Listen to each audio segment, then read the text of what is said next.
జై శ్రీమన్నారాయణ. జై జై శ్రీమన్నారాయణ. వినాయకునికి దండాలు. మహాభారత యుద్ధం 5000 సంవత్సరాల క్రితం ద్వాపరయుగం చివరలో కురుక్షేత్రంలో జరిగినది. ఆ యుద్ధ ప్రారంభానికి ముందు ఇరు సేనలు మోహరించబడిన తర్వాత యుద్ధము ప్రారంభానికి ముందు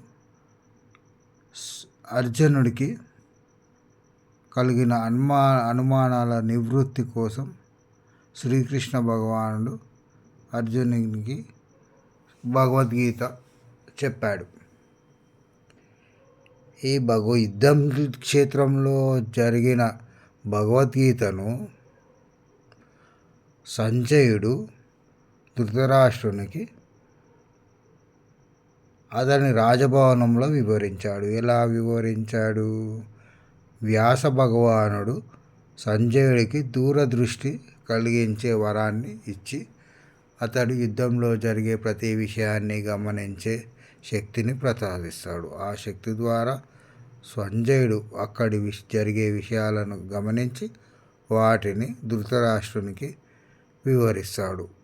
అక్కడ జరిగిన సంభాషణను ఇక్కడ సంజయుడు ధృతరాష్ట్రునికి చెబుతూ ఉంటాడు. అది భగవద్గీత.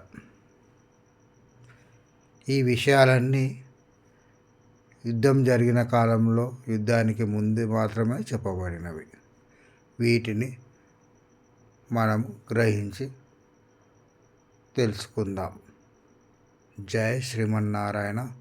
ఇప్పటి వరకు సబ్స్క్రైబ్ చేయని వారు ఉంటే త్వరగా సబ్స్క్రైబ్ చేసుకోగలరు,